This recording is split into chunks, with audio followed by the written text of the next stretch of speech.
Morning all. Hope you're all wonderful today. I just want to talk about processing some of the seeds that I grow for sprouts and for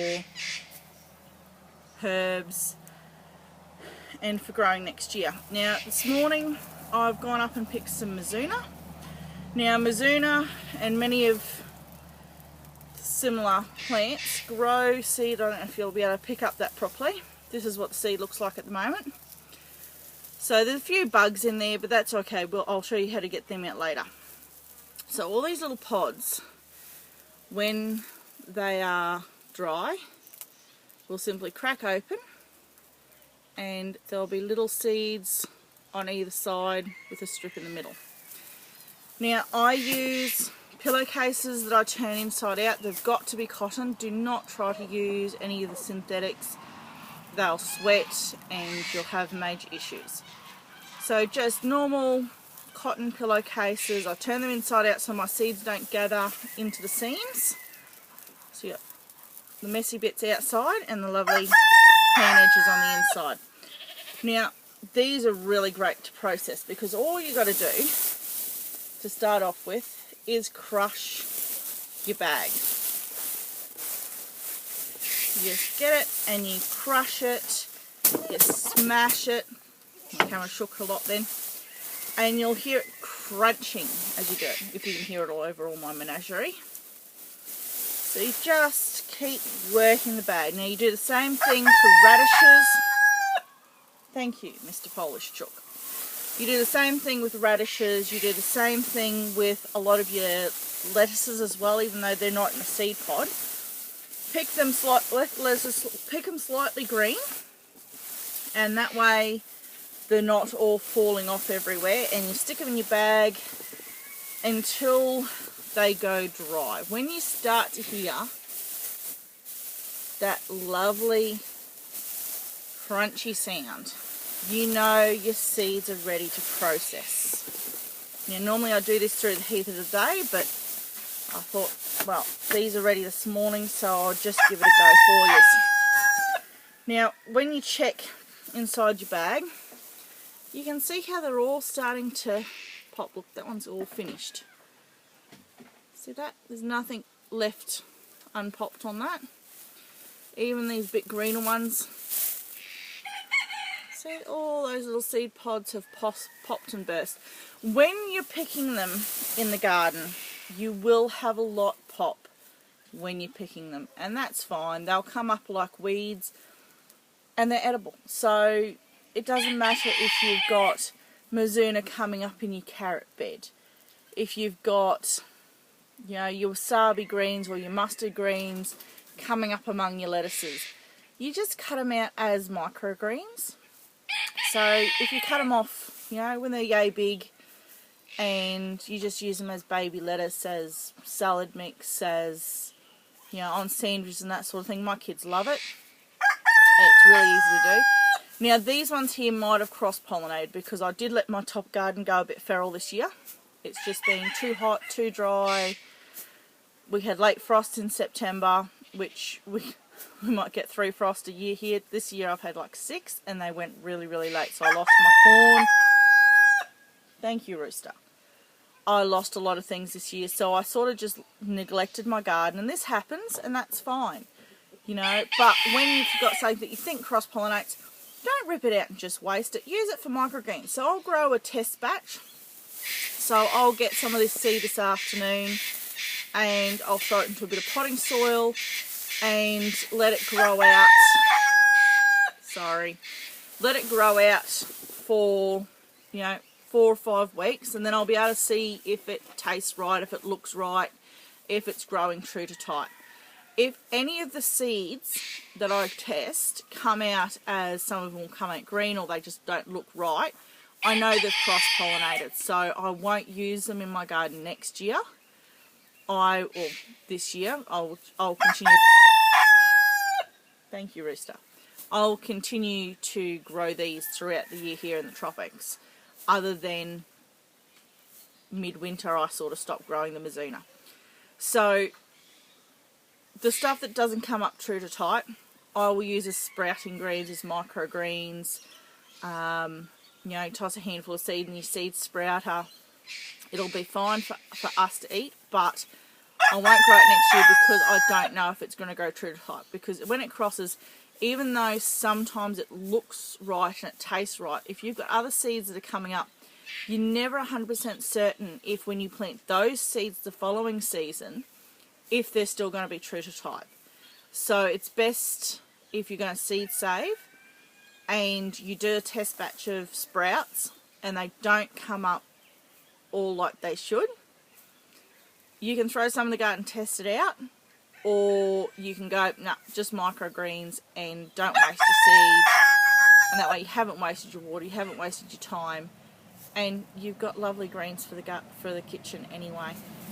So basically you just keep squeezing and pulling out bits of scrap as you see. Now this stuff is still really good for your animals, so even though it's a bit tough, it's a bit dry, my goaties love it, my chooks will have it when it's soaked a bit, so I'll put it in a chook bucket with a bit of pasta, a bit of boiling water over the top of it. So there's still a few there that aren't quite processed on that one, and they'll love it. You know, they really do love it. The middle bit of that bag's not quite done yet. So you're not going to harm the seed by doing this. The seeds are quite hard and they'll survive quite happily. If you were to put this bag down and step on it, you might get a little bit of cracked seed. If any of the seed's green, well then you're going to squish them. But you're also going to squish the bugs that are in there, which you always get. We might get a few aphids, we might get a few lady beetles in here. By doing it this way, just gently with my hands, so you can see all the little seed pods have popped on that. By doing it with my hands, I'm gentle enough, I'm not squashing the bugs into the bag. So they're not going to be dead and squished in here. Now what I'll do, after processing this lot, you can see how much here is just empty seed pods. Right, so all of that, I just shift it back and forth a few times, take out the big chunky stuff. That stuff's still slightly green, and that's fine. Here in the tropics, it's not going to worry us. The seed pods themselves were dry, so I'll take out all the green sticks today and shake it down. Now this is the other reason I love pillowcases, because you've got the corners, you can just shake, shake, shake, and all of your seed, because it's heavier than the husks and the outside of this stuff here, which also makes good compost. You can actually throw that in your worm farm, the worms love it. All your little black seeds gather to the bottom, which makes it really easy to take off all of this trash. I'm just checking the bottom because sometimes I pick up the seed with the bottom of the... Oh, a few seeds there. So sometimes when you're doing this bit, you'll get uncracked pods, and that's just a matter of grab, squeeze, squeeze. You know, just keep crushing it and they will pop open. They've got that lovely crisp sound. And I do the same process with my radishes, with my mustard greens, with bok choy, pak choy, only things like amaranth. Amaranth, you're better off harvesting several times because the seed matures at different times in the amaranth. So what I'll actually do with the amaranth is it has to be done fairly late in the morning when it's fairly dry, or early afternoon, and you just stick the whole head of flour into the bag and you just give it a good shake, and that's enough to get the seed that's ripe to fall into the bag. And then because my amaranth seems to get a lot of bugs sitting on the seed heads, including my native bees, so I don't want to hurt those. So I'll take out probably a good 90% of the trash. And you can see just from that little bit of time, I have got over a cupful of beautiful black mature seeds. They will just sprout readily, so don't leave this bag somewhere where you get dew on it. Definitely don't forget to take it inside. Don't leave it in the sun because you'll cook your seeds. The seeds really should be kept in a cool, dry area. So if you've got an empty wine fridge and you bump the temperature up to, you know, not freezing cold, but bump it up so it's not, you know, too cold, or keep your seeds in the fridge. Here I keep them in the shade for the most part. So now you can see, oh, careful I don't pull that out, all the bottom, that bit there, is all beautiful seed. There's very little trash in there now.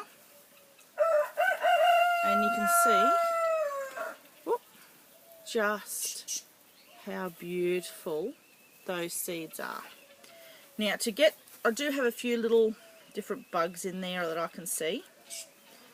So what I will do is I will actually spread it out a little bit, leave it out here for an hour or so, and by spreading out the seed, the bugs don't have to dig themselves out as far. They'll take off and they'll go.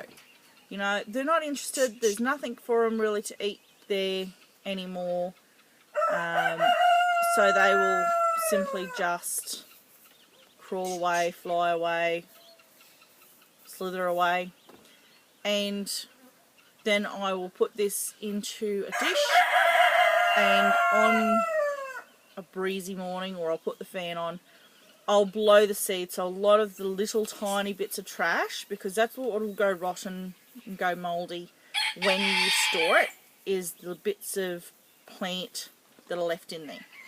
So if you blow it properly so that all the trash and all the dust is gone, it'll store for years. Now I've had Mizuna seeds that were 10 years old that still had 95% sprout rate. So give it a go. Don't be scared. Don't waste your seed. If it cross-pollinates, hey, use it as microgreens. It's not a problem. And yeah, have some fun. Get out there and give it a go, because it is really, really rewarding and satisfying, and there's nothing like going to your garden in the afternoon, picking for your dinner and serving it to your family within 10 minutes of picking it. It doesn't need all the fancy stuff, you don't have all the packaging, and it just feeds the soul. Have a lovely afternoon, have a great year, and catch us all later. Bye!